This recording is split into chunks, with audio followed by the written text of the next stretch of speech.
Also to say a very big Situation Room welcome to our guest this hour, and he's here, Iraki. Good morning. Good morning, how are you?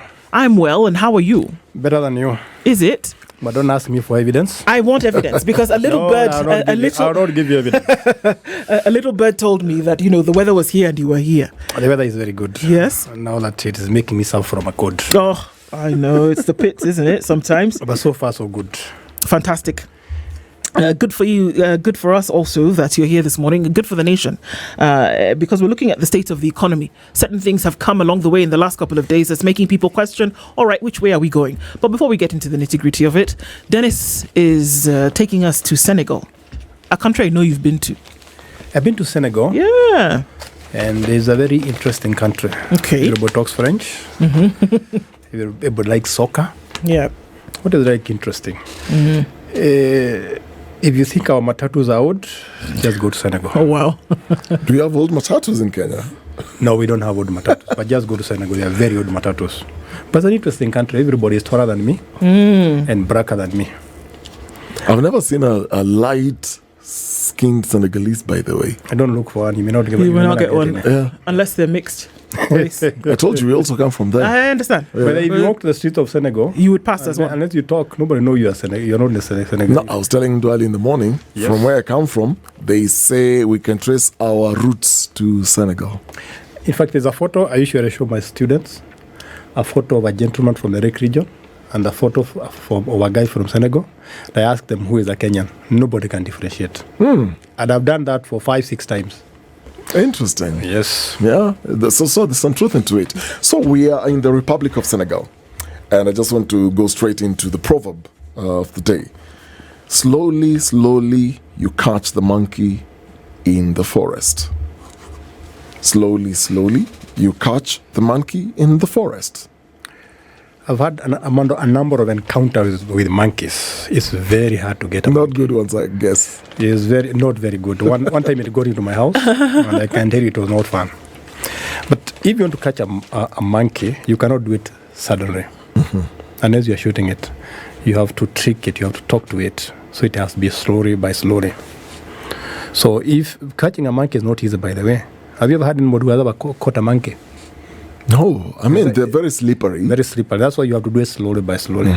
So you, for example, have to give it something, certain fruit that it likes. To trick it. Then you can catch it. So it's very difficult. But I'm also suggesting that in addition to interpreting a proverb in this forum, you also need to demand that your guests also bring a proverb. Oh. No time like the present, no? Well, how about that? Interesting. Because some of us have a lot of proverbs that we don't know who to share with. So I was born when my dad was 50 years old, and I spent a lot of time with him, and he taught me all the proverbs. Yeah. And having been born around 1918, he was an elderly man. So he taught me so many proverbs, and I've never had a chance to share them. So you are writing them? I have them in my head. You don't write proverbs. Those things stay in your head. They stay in your head. You don't write them down. Oral tradition, isn't it? Yeah, so next time, ask me to share a proverb. No, you have one right now? There are very many. The problem is that you have to translate. Well, that won't be a problem. But very good. But I'll bring it one next time. Great. Fantastic. Alrighty. The Star newspaper today, interestingly enough, on the headline talks about the pinch that Kenyans are feeling as a family burden intensifies. And looking into that story on page 4, breadwinners' pain as dependency ratio goes up in tough economy.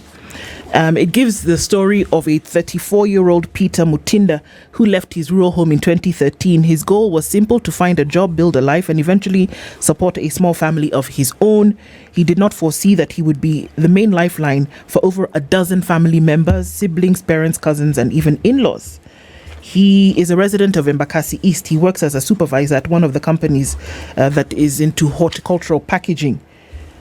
He says, "I'm sure the people I feed every month, rent, food, medical bills, school fees, emergencies, can reach about 14. And yet my salary has never gone past 50,000 shillings. He says he's not alone. Across Kenya, breadwinners are bearing an increasingly heavy burden, supporting entire families amid a harsh economic climate. These are the stories, these are the reality. For a lot of people, they're not making it up. That's the case. But I want to focus on that last line, the harsh economic climate. We've just come out of budget season. The new budget or the new financial year kicked in on the 1st of July. And that has happened when other things have happened. We've seen the finance now bill getting it signing, then coming into place. And then we get into a place where, for the first time in many months, fuel prices have gone substantially up. I mean, I'm looking for the number to multiply them by. I don't know if it's quadrupled, but okay, here we are. Substantially up. Substantially up. Yes. Sounds like a great one. Thank you for that. I think everybody was surprised by the 10 shillings. So that will have external factors contributing to it, that's for sure. But still is the reality for the borders of Kenya within. So what is this economic climate as you see it today? Let me start by identifying myself with this gentleman about the dependence ratio. Yeah. That if you are earning some money, whether from business, whether from employment, you are sharing more, and we are sharing that money with more and more Kenyans or more and more people. And that properly indicates that joblessness is a problem. Because if people are getting jobs, they will not want to be dependents. And by the way, being a dependent on someone, particularly if you are an adult, is not very prestigious. Even if you go to the Western world where people get welfare checks and so on, it's not considered very prestigious to be getting welfare from the government. So that's already something that makes you undignified to be borrowing money from relatives, from neighbors, and so on. But about the state of economy, I will go beyond what this gentleman is talking about, the dependence ratio. If you look at what the government is saying, the statistics look very good. The exchange rate is very stable. The inflation has gone down. The economic growth is about 5%. So if you look at the economy from the point of view from the macroeconomic point of view, things look very good. It's like looking into a forest. The trees look very beautiful, and you see a green cutting. Cover, yeah. But when you get into the forest, you find alligators there. You find dead animals there. You find some thorny trees and there. So I think it's not about the macroeconomic point of view, it's about the details, what is happening. And I want to give you 3 examples of what makes me identify with this gentleman that the economy is not doing very well, despite the macroeconomic indicators. One of them is the amount of debt. I'm sure all of you here, somebody has borrowed money from you. And the Kenyans nowadays are very good. They will tell you, give me 1,000 shillings, I'll pay it in 2 weeks. Give me 10,000 shillings, I'll pay in 2 weeks, 2-3 weeks. They always indicate the time. Because by giving the time you pay back, it indicates that you are very reliable. The next example that shows how the economy is not doing very well is, I don't know whether you have noted there are so many celebrations nowadays, graduation, birthdays, and so on. There are so many celebrations. And you would expect people not to celebrate when the economy is not doing very well, or when it is doing very well. But now people are celebrating because the economy, people are suffering so much, they are looking for an excuse to celebrate. Escapist. An excuse to be happy. So you find people who are even 50, 60 years old are celebrating their birthday. And I'm always surprised how you find on WhatsApp groups, everybody is telling us our birthday today, and then people celebrate. And number 3, and this one nobody has really looked at it seriously, is internships. When I started teaching at the university about 20 years ago, we never used to have internships. Companies used to come and recruit people direct from campus, they start working. Nowadays, you finish campus, you finish your job, your training, whatever you're doing, you get an internship. And people get internship because there are no jobs. So those are 3 indicators that I agree with that shows that the economy is not doing very well. So at the end of the day, it's not how the economy is doing as a whole, it's how the economy is doing to myself. It's how much money I have in the pocket. So I think from all indications, Kenyans are suffering, and we need to do something about that. It does not matter whether you're on the streets, whether you are in the suburbs, everybody is suffering. And the last one that is of concern to me is the price of petrol going up, because that has a ripple effect in the economy. So people are going to start increasing the prices of bus fare, the price of other goods, because they say the price petrol has gone up. But we're told that the price of petrol that we're currently seeing is not necessarily because of the petrol, or rather the oil that was sold on the global market in that month.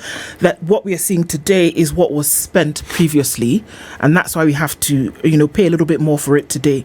So there's an indicator that it's possible that in the next 30 days from the 14th of July, that we could see a reduction in the price of fuel. And would that then say that we can build up on that? And that in that case, if it's a factor that worries you, XN, is that it could be that things will settle on the other side and then it could come down?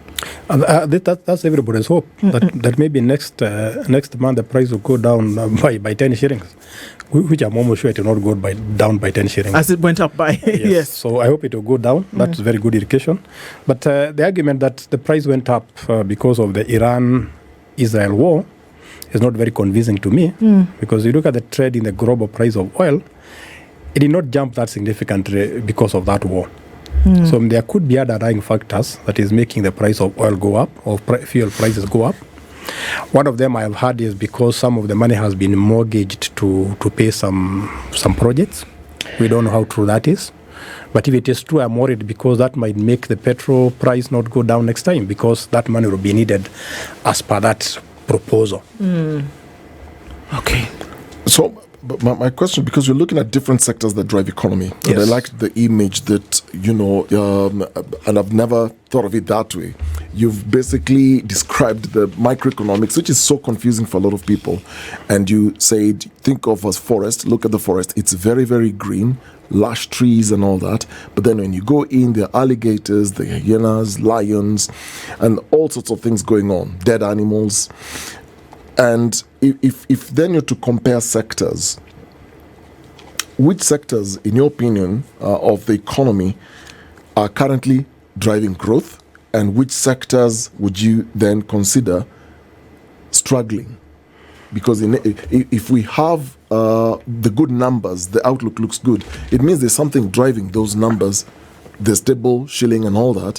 What are the sectors that are actually driving that growth, and what are the sectors that seems to be struggling? Some of the sectors that have done extremely well from the stock exchange happens to be banks. Banks have done extremely well, because whether the economy is doing well or not, they seem to always report some profits. In fact, I have a few shares in banks that I want to increase more. I think ICT also has been doing very well in general, because there are a lot of companies that are automating their services. So they are moving from manual to digitalization. And I also think that construction has been doing well, but I have to put a rider there. Seems to be doing well only in Nairobi, because it's only in Nairobi where you find a lot of construction going up, many storied buildings. When you go to the countryside, a lot of buildings have stored. And that probably suggests to me that devolution has not worked, because instead of money going to the counties, all the money is coming back to Nairobi. I don't know where it is coming from. But offhead, finance, ICT, areas that are doing very well. I think the areas that probably are struggling is agriculture. Agriculture is not doing well as expected, because the weather has not been very good. Despite the subsidies? Yes, but this is one question I've always raised, because people say that agriculture is doing well because of fertilizer subsidies. But I've been a farmer myself, and fertilizer is not the only input you need in agriculture. You need technology, you need labor, and probably fertilizer is a very small percentage of what you need to grow crops, whether they are cash crops or food crops. So I think agriculture is struggling because we don't put enough credit there. People still see it as not very prestigious. I've never seen somebody giving me a business card written farmer. Right. But I find people saying ICT expert and so on, but not farming. Yet, farming contributes 25% of our GDP, gross domestic product. So if we have to turn out this economy, we must focus on agriculture, whether in terms of credit, in terms of employees, in terms of even publicity. We don't find a lot of people talking about farming. It's never in the headlines. But interestingly, we have a conversation in this country when we talk about agriculture, and the growth in agriculture is normally equated to the price of unga. Yes. the unga conversation. It's always, when we talk about agriculture, bei ya unga imeshuka. Yes. So then that means that we're actually doing well in farming. I think agriculture is more than unga, is more than maize. In fact, one of the problems I have in this country is that we need to start growing less maize, because everybody grows maize in this country, even in areas where maize is not supposed to grow. So why don't we diversify? There are a lot of other crops that can grow in this country. Like I go to some places like Rift Valley or Iraki and so on, and Nakuru. One of the things I found very surprising is the number of people who are making hay, who are growing hay instead of food crops. Because I found that if you grow hay, you can preserve it, you could dry it up, you bear it until the dry season, and you sell it at higher price. So there are a lot of other crops you can grow. There are the traditional foods like in domas. If you go to 5-star hotels nowadays, you find domas and gouaches. Who is focusing in that area? So I think agriculture should not be about maize. It should be about other things. There are a lot of other food crops, a lot of other cash crops that we can grow. But the cash crops, and I'll give this example because it's a very personal example. I went to school in Kiambu. Yes. And this is many, many years ago. And while driving to school, there were endless plantations of coffee. Yes. Just the other day, I went to Kirigiti as an example. So Kirigiti, there is a space there where several years ago there was a very large plantation of coffee. When I went there, they're actually building houses. Yes. There's construction going on. So when I was asking around what exactly happened, because that was actually somebody who had done it for very many, many years, and they said the coffee sector has been destroyed and farmers have struggled to maintain that. So everybody now is doing away with the coffee. Let's just build houses. Let me give you even a more interesting example, more personal example. My father worked in a coffee plantation around that place. Remember Tatu City? And if I tell you the year, you laugh, 1927.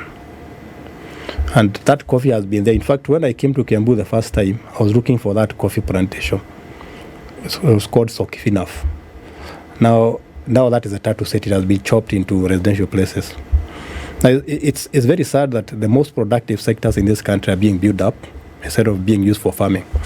And maybe we need to become bold enough in this country and say that certain places should be preserved for agriculture. Because that's the price of unga you are talking about going down will be affected by the price of other commodities. Because if we don't have enough food, the price will go up. If you go to Mombasa over the weekend, you find a lot of trucks from northern Tanzania bringing food to Mombasa. A lot of onions that we consume in the city of Nairobi come from Tanzania. So I think there's a very good reason. We even import eggs. Yes, there's a very good reason why we need to do something and do some serious zoning. Who said we cannot keep dairy cattle in Nairobi? That Nairobi is just for building. So we need to think of how we can preserve some prime agricultural land around Kiambu, around Monang and other areas to stop it being built up. There's a lot of empty land towards the plains that is dry and barren that cannot be used for building houses, not for agriculture.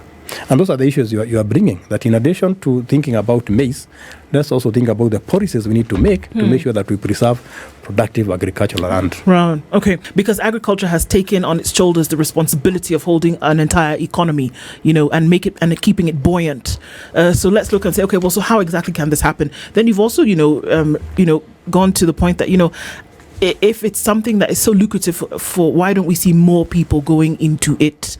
We remember the happy face Kaunda in Zambia who said she's never heard anybody who's made agriculture sound sexy. It's not for anybody to want to get into. Meanwhile, we're saying that this is the thing that it could essentially save an economy. It's established where we are, but this is interesting because it's very clear that there's a lot that can be done with what's available currently to then be able to lift Kenya out of this situation.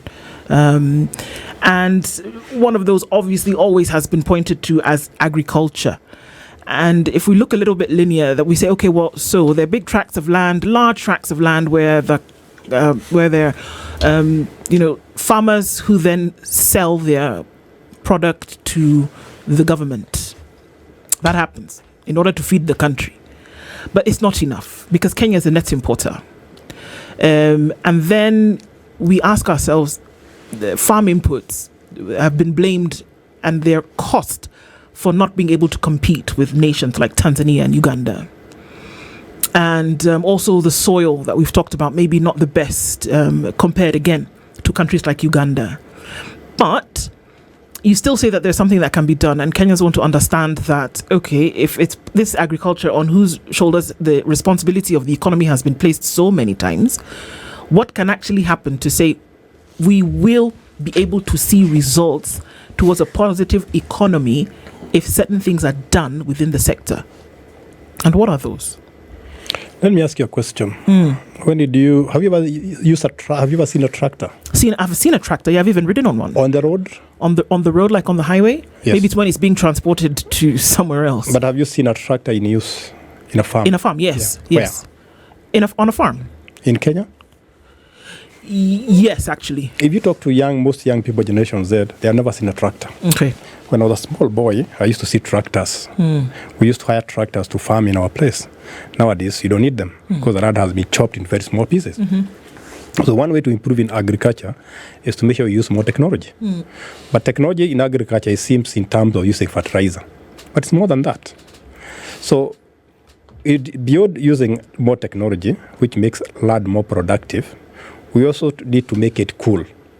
So I'm here to see a student, those students who are doing their KCSE, and you ask them, what do you want to go and study in the university? They say, I want to be a neuroscience, neurosurgeon, engineer, lawyers. Nobody says you want to be a farmer. And it's interesting because it is one of the most prestigious professions because we feed the nation. Whether you are king or whether you are who, you depend on the farmers. Yes. So if we can use more technology to make agriculture more productive, if we can make sure that we get the best brains into that, there's no reason why agriculture cannot be preserved or cannot improve. And very important, we preserve the most productive land for agriculture, not for building. Do you think the agriculture conversation, from a national perspective, is still stuck in the 70s, the 80s, and the 90s? Because, like I said, going back to what I alluded to earlier, the UNGA conversation, and you're saying we don't seem to move beyond maize. We are constantly, and it's almost like every government that comes in to measure their success of agricultural productivity is to try and bring the price of unga down. It's almost like we eat unga every day, though that's the main staple, but there are others.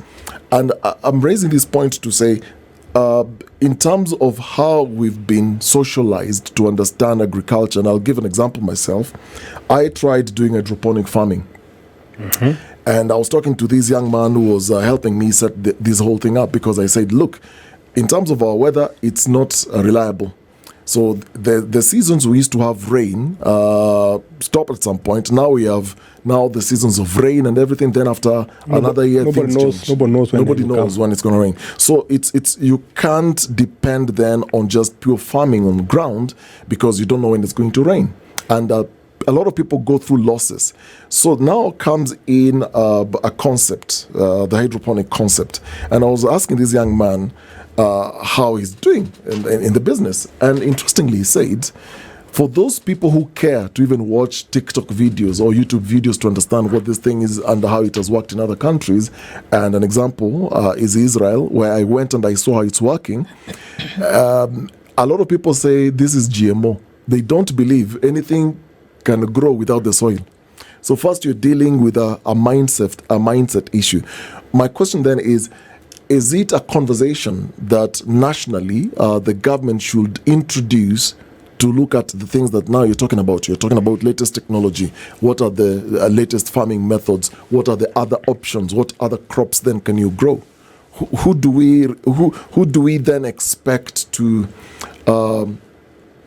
share a lot of these insights so that people then can understand, wait, there are other alternatives? You know, it's interesting you have mentioned TikTok. How many videos on TikTok are there that focus on agriculture? Most of them are probably about people dancing and so on. So to answer your question, everybody should be involved in this conversation because we all eat. And it's interesting, if you go to the university today and you want to make fun out of kids, students in university, until you have gone to university, if you want to make fun of him, you ask him, are you doing horticulture? And that shows how badly we look at agriculture. So the other way to show how badly agriculture is looked at is the debate on GMO. I don't understand how we start fighting GMO and we have children in school. We have people who are doing science in school, and that yet you are fighting GMO. So I agree with you. We are stuck in the 60s and 70s in terms of agriculture because we are not moved with the technology. We have not put enough money into research. I remember when I was a small boy, a very interesting crop, a very interesting variety of maize came into the market. It was called Katumani. In fact, it was named after Katumani around Machakos. So when did you last hear of a breakthrough type of a maize plant that is being put in the market? So we also don't do enough research in agriculture. So we must have a conversation on how to turn out agriculture, because it's also having a very big effect on our national pride. Because if you cannot feed yourself, then you cannot claim to other people that you are a very good nation. You cannot go boasting to people that you are a country and you cannot feed yourself. I have no problem with importing food from Tanzania and so on, but you also must become self-sufficient in ourselves.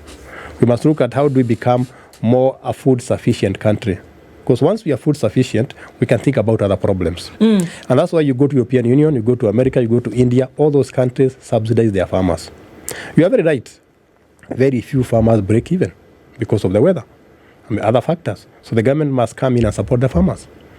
But do we support them? Beyond fertilizer subsidy. What happens when you plant your crops and they wither and you don't harvest them? Again, when I was a small boy, we used to have something called GMR, guaranteed minimum return. So that if you planted wheat or any other crop, you are guaranteed a certain return, whether the weather was bad or not. So farmers were encouraged to keep on planting, whether the weather was bad or not. And that gave the country a lot of food security. So whether you're in the State House, whether you're on the streets, the conversation on agriculture should be discussed.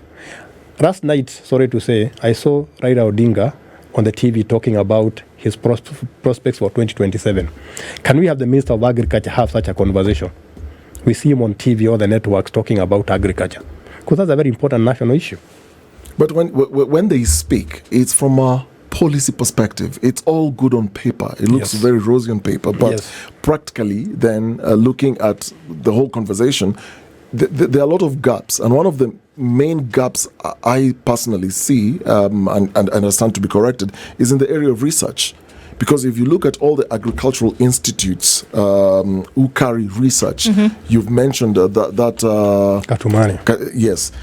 And you look at crops that can then be resistant to adverse weather.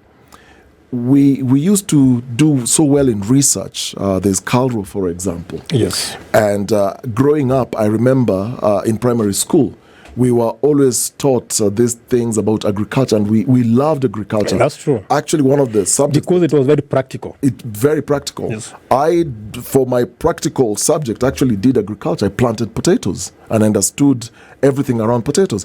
But that was the culture then. So you could easily then draw it from research. But today, we don't even have proper budgets for research itself. I think it goes even beyond research, because remember, the weather is changing, climatic change and so on. So we need to come up with crops that can grow under different weather conditions. That's why research is so important. Beyond research, we also need to think, you say there's a disconnect between the policy and the reality. And one of the disconnect is incentives.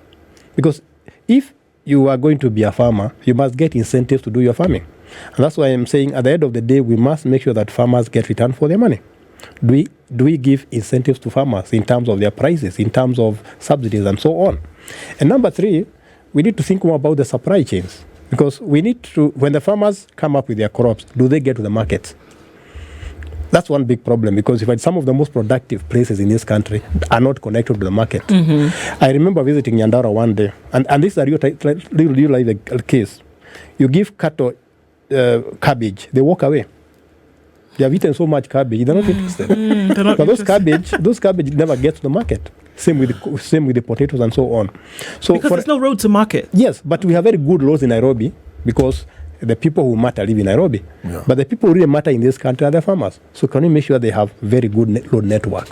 And that will now have an effect on the unga you are talking about. Because if the roads network is very good, the supply chains are very efficient, then there will be other crops coming to the market. People will realize, I don't need to eat cabbage. I don't need to eat unga or ugari. I can eat something else. And finally, we need to change our culture. I don't know who told Kenya that you must eat ugari. How come we're able to start eating rice, and we never used to eat rice? Because it was introduced. I went to Ghana the other day, and this is a very interesting case. We stopped. I had gone to visit a Kosobo Dam, and then I was coming back to Accra, and we stopped somewhere, and I saw a lady hawking boiled snails. You get me? Boiled snails, and people are buying boiled snails. And as we talk today, there's a guy who has been taken to court because he was rearing snails for export to West Africa. In Kenya? Yes. And I remember somebody calling me to ask me whether I can get an expert witness. Because one of the big issues in the case was, are snails domestic or wild animals? So we want that exotism in food, so that we no more. Who said we must eat ugali? We can also eat snails. We can eat other things. Or other grains that can be turned into an ugali. And we know if we start doing that, then the price of maize will go down because there will be less demand. So let's be as creative in agriculture as in other sectors, movies and music. I hear you. I want to look at that technology aspect, because when we look at the private sector, private farmers, who interestingly enough straddle the public space in some cases, are very aware of the technology that is needed in agriculture, whether it is plant farming or whether it's animal farming, right? Animal agriculture, whether it comes to the technologies that you use for milking cows, for example, yes, or for cleaning your spaces, whether it comes to the technology for releasing water and cleaning a chicken, like the poultry area. I mean, there's fantastic stuff that you can see done in absolute minutes, or, you know, whether and how you can come to, again, a tractor on the land and tilling the land.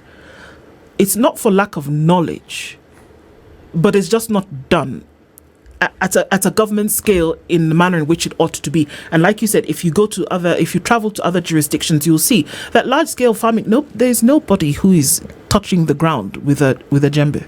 It doesn't happen for no reason, because you are understanding that there's quality and efficiency that levels that need to be met. So why then on the private sector can it be done in this country, but on a government scale it seems to be a challenge? And we say resources, but is that the case? But I think one of the things you must accept is, and that's an interesting observation, that most of the farming in this country is done by the private sector. Small-scale farmers, large-scale farmers. Some of you go to Nakuru and you stop at a place called Darameas. And I'm sure you stop there to take snacks and then keep on, or you go to the bathroom and then you go on with your truck or with your trip. But however, stop to find out what is behind that place. Huge farms. Using latest technology. So I think the private sector has been trying to adopt a lot of technology, a lot of modern thinking in terms of agriculture. But you cannot do that because of a very simple reason. The private sector and the public sector must work together. So if you look at our regulations, our rules, our credit system, do they favor the farmers? So if you look at a very good example, if you look at the banking sector, how much money do they give the farmers in terms of credit? They'll say they are risky, so nobody's going to do that. And that's why in the colonial, if you remember, during the colonial era, we had something called RAD, and I think it was called Land and Agricultural Bank, specifically tailored to the farming sector, because it is unique in a way. And maybe that's something we need to start thinking about today. Maybe we should need to have an agricultural bank in this country. I know we have something, it's called ATM or something. There was an organization that was supposed to be giving money to farmers. It was called Agriculture or something. I don't remember the name. But it inherited the RAD and Agricultural Bank.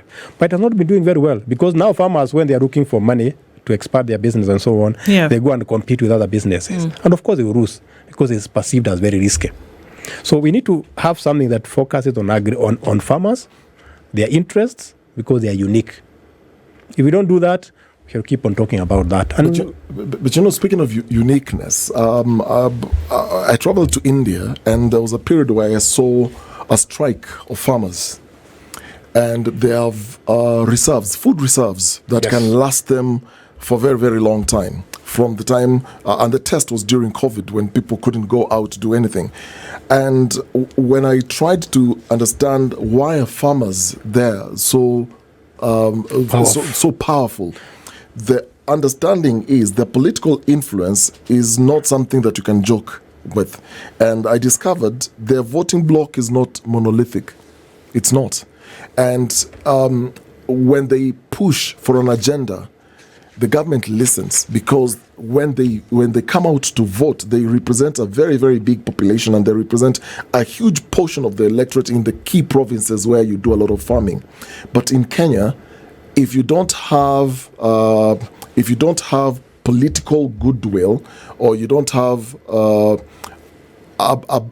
backing that can then push for change of policy, then, because in this country, when did you last see farmers protest in this country? I haven't seen them it's protest. been, I've no.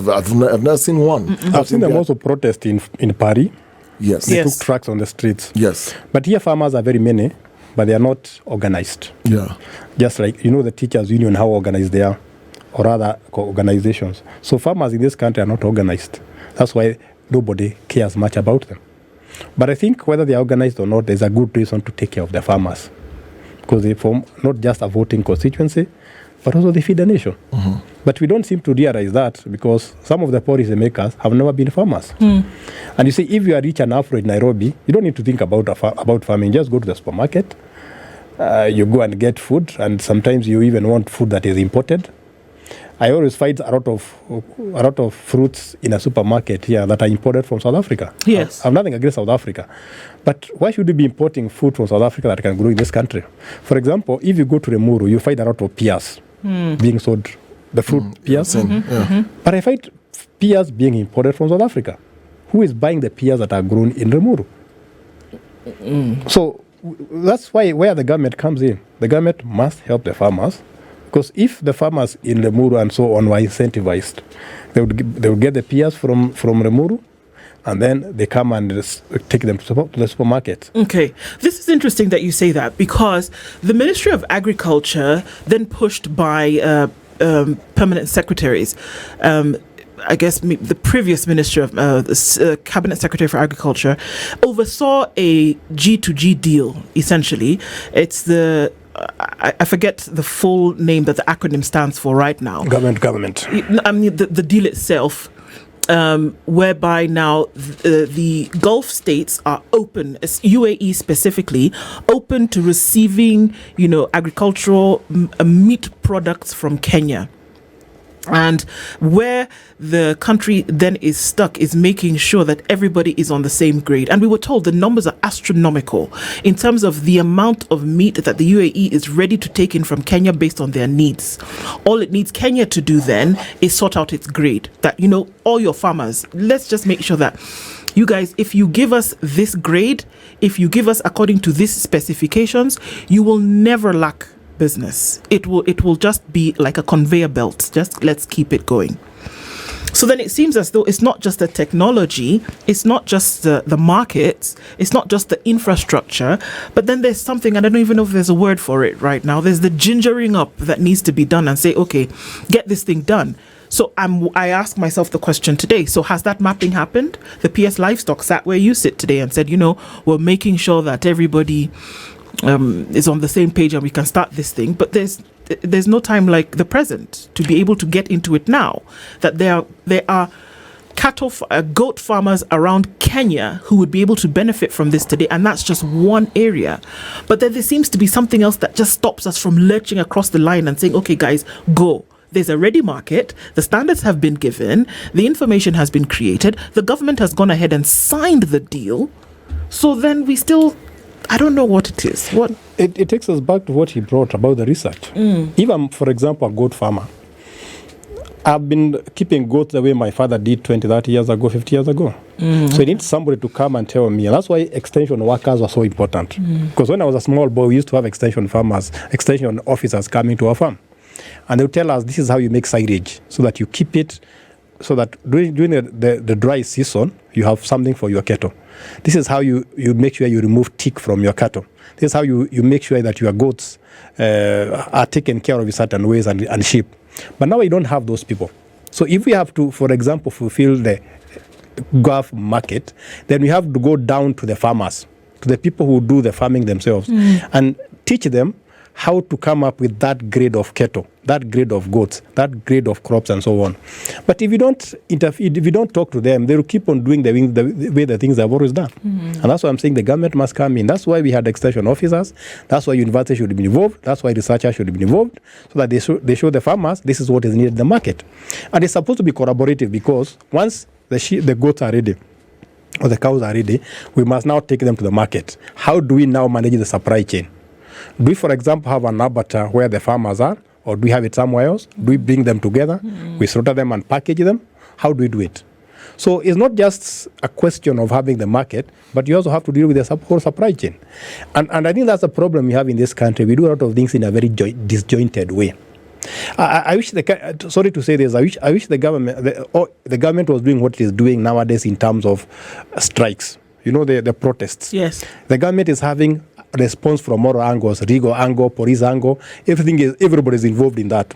Suppose we did that in agriculture, so that the marketers, the transporters, the supply chain managers, the transport, the logistics people, the researchers are all put together. So that when you have a market, you need to think of how do you move from where the cattle is, where the sheep is, where the goats are, up to where the supply chain heads. We need to have all that discussed and put together. But nowadays we talk differently. For example, when the minister, the PS in terms of agriculture was talking, the person in terms of the PS in charge of transport should have been there. Because when you have to think about to transport that, you have noted how the exporters of horticulture in Nairobi have been complaining about the shortage of capacity. Because they're saying we don't have enough capacity to export whatever we're exporting to Europe. Yeah. So it needs to be a coordinated initiative involving everybody, not just some people. But I believe that the Kenyan agriculture potential is limitless. What we need is to put our house in order. And one area that we have forgotten, which is very critical, I don't know when you last went to Walmart. When did you last go to Walmart? You look like a guy who frequents Walmart. Yeah, he is. But if you go to Walmart or these American supermarkets, there are two types of fruits or crops that you buy. Yes. Genetic or organic. They actually label and tell you. Yes. And the pricing is different. And organic is always very expensive. Yes. So if, for example, Kenya identified itself as source of organic products, organic crops, organic foods, can you imagine how much premium would earn in the world market? But I totally agree with you. But here's, again, we still go back to government. If you look at the avocado, for example, the avocado industry, there was a time when, there was a sea shipment suspension because what we were then exporting were very immature avocados. Yes. And a lot of this was coming from Kenya. This was October 2024. And there was a ban on exporting avocado when the market had really, really opened so well. Then that ban, I think, was lifted early this year, if I'm not wrong. But further than that, my conversations with the farmers who at least can afford to plant and sell these avocados were saying, look, there's also compliance issues. Export compliance is becoming so complex and very expensive. Same to the Gulf, same to the European Union. In fact, it's seen as one of the non-tariff barriers. Yes. Because those countries also protect their market. Yes, they do. So that's why I'm saying at the end of the day, you must do something that other countries are not doing. And that's why organic foods would make a very big difference. And so the thought should actually be that you're taking food, which is, for all intents and purposes, foods grown here that would make their way to shelves in Europe or in the Northern Hemisphere are organic. Yes. They are. That would make a very big difference. Would make a big difference. But One to look into. But you will be very surprised what we export versus what then is sold locally in terms of quality. There seems to be a mismatch because there is a lot of care because now we're exporting their compliance issues. We must grow in very, very good conducive environments. We have to really take care on these fertilizers, the chemicals and all that. That is what then we're exporting. And that's why researchers come here. Yes. But as a farmer, you tell me the chemicals to use, the temperatures to grow in, all those things. So that not only am I able to satisfy the export market, but also the local market. But then to locally support organic, it's also another issue. No, organic is the easiest because you want to grow crops in natural setting. In its natural setting, of you course. You want to avoid fertilizers and chemicals and so on. And that will do very well. But the farmer will tell you it's expensive to grow organic. Well, but they've been growing organic all this time without even knowing it's called organic. Spice up. Just so you know, an avocado, if you're going to buy it in Walmart, is $3. Do that. It's about 500 shillings for one avocado. Can you imagine? Same prices in India. It's around 700 shillings. When I was growing up, we used to grow potatoes. We never used to use fertilizer. And I can assure you, we used to grow bigger potatoes than we grow today. Because what happens, and this is what Kenyans don't know, is that as you use more and more fertilizer, the soil becomes addicted to fertilizer. And it becomes impossible. It's just like addiction of drugs and so on. It becomes impossible to get out of that. So one of the ways to become more organic farmers is to move more towards natural manure or natural fertilizers and so on. And there you go. More long lasting. But farmers have been able to believe that you must spray your crops, you must put artificial fertilizer. That's how you get high yields. And maybe that's not necessarily true. It is, isn't it? But remember, the people who sell fertilizer and other chemicals are also in business. So they must make you believe that you need them. And they must make their money. Yes. The state of the economy is what we've been looking at this morning. Professor Xen Iraki has been here with us this morning. There's a lot of work to be done. Hopefully it can get done. And we stop talking about the potential and start living the dream. Thank you so much for being here with us this morning. This is the Situation Room, the only way to start your day.